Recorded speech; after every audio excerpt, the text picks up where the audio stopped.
A guy pulled into my shop last month towing a boat trailer with a truck that cost him $2,800. Not a typo. $2,800 for a full-size Ford pickup with a V8 under the hood. I checked the fluids, checked the frame, checked the compression, and told him the truth. He got robbed, in his favor. Because that truck is going to outlive the $61,000 loaded Super Duty parked 3 spaces down at the dealership next door.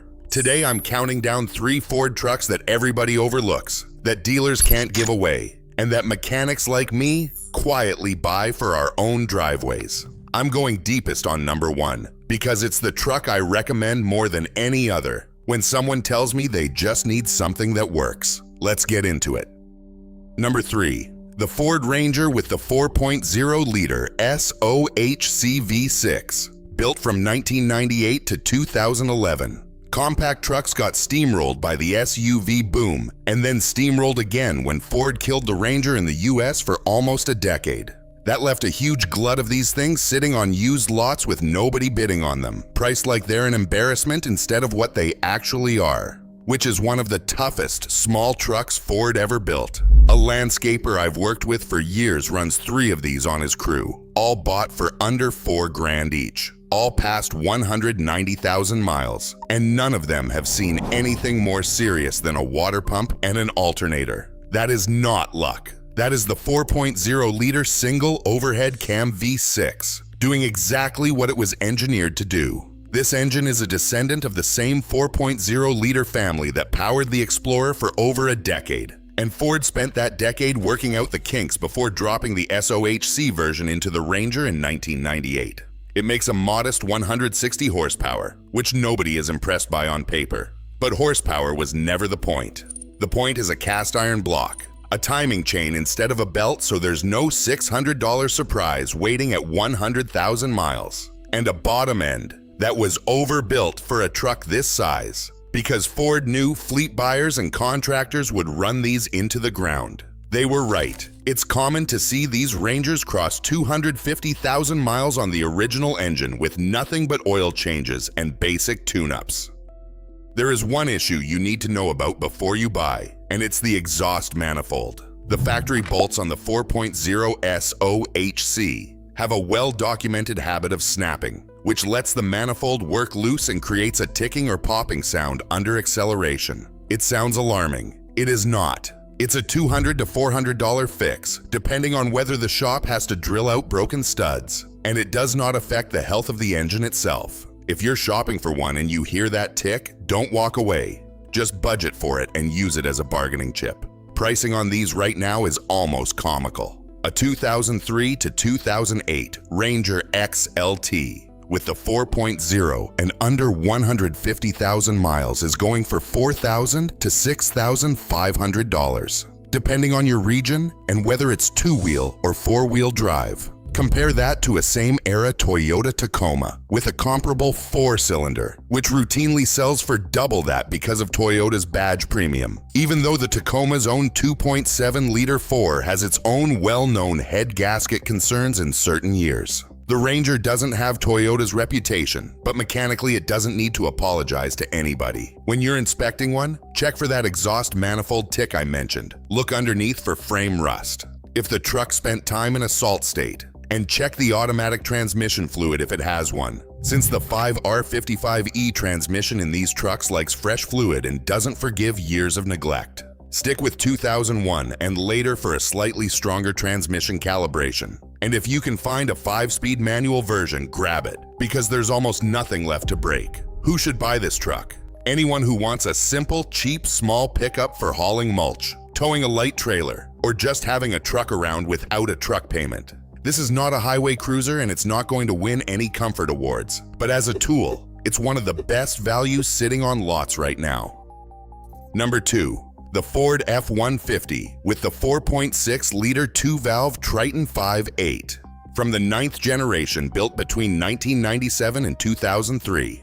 If you mention the Triton 5.8 to most people, they immediately think of the spark plug problems that plagued the 5.4-liter 3-valve version from 2004 to 2008. The ones where plugs would work loose and literally blow out of the cylinder head. That reputation, fair or not, has poisoned the well for the entire Triton lineup in the eyes of used truck shoppers. Which is exactly why this earlier 4.6-liter 2-valve version is sitting on lots at prices that make no sense for a modular Ford 5.8, with a real service history behind it. The 2-valve 4.6 is a completely different animal from the problem-plagued 5.4. It uses conventional single spark plugs per cylinder with normal steel threads, not the two-piece plug design that caused the later engine's issues. It's a cast iron block with aluminum heads, timing chain driven, and it's the same basic architecture Ford used in the Crown Victoria police package and the Mustang GT for years, engines that racked up hundreds of thousands of fleet miles as taxis and patrol cars. Put that engine in a lighter-duty half-ton truck and it tends to just keep running. I had a customer, a contractor who does small remodel jobs, bring in a 2001 F-150 with the 4.6 a couple years back. At 214,000 miles, he wanted an honest opinion on whether to keep dumping money into it or trade it in. Compression was even across all 8 cylinders, no oil consumption to speak of, and the only thing I flagged was a worn set of motor mounts. I told him to keep driving it. He's still driving it.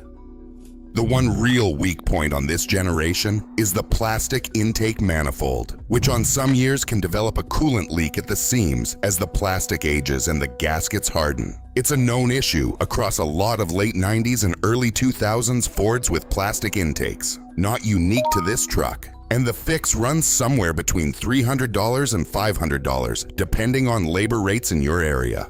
Watch for coolant loss with no visible external leak and a sweet smell from under the hood. That's your tell.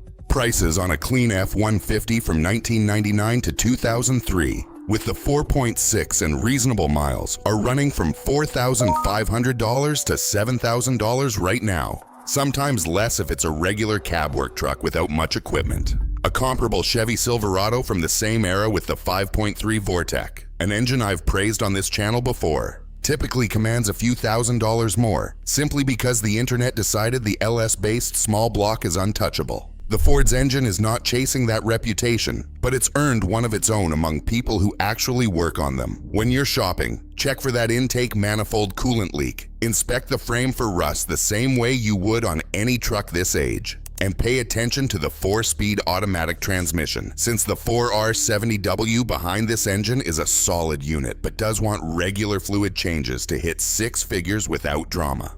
Regular cab, long bed, 2-wheel drive versions are the cheapest and mechanically the simplest, which makes them the best buy if you don't need 4-wheel drive. If straight talk like this is saving you money before you shop, go ahead and hit subscribe now, because the next truck on this list might be the best value out of all 3.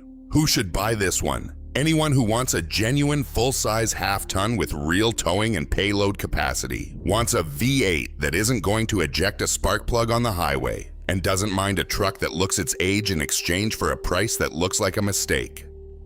Number 1. The Ford F-150 with the 4.2-liter Essex 5.6, built primarily from 1997 through 2008.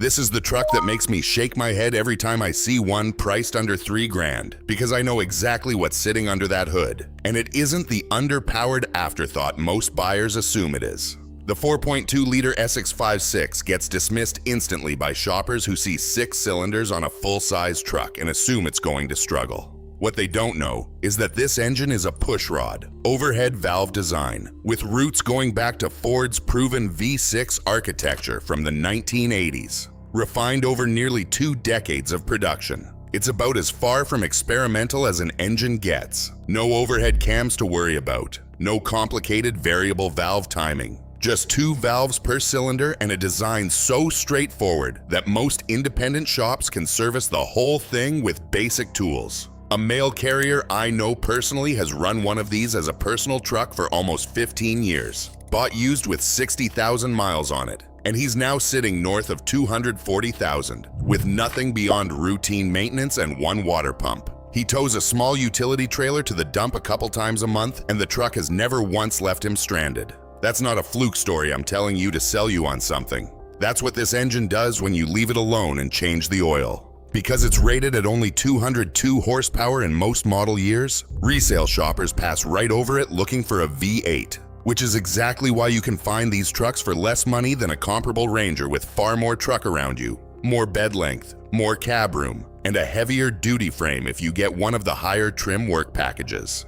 A clean 2004 to 2008 F-150 XL or STX with the 4.2 and moderate mileage is regularly available for $3,000 to $5,500, which for a full-size half-ton with a documented track record is close to unbelievable.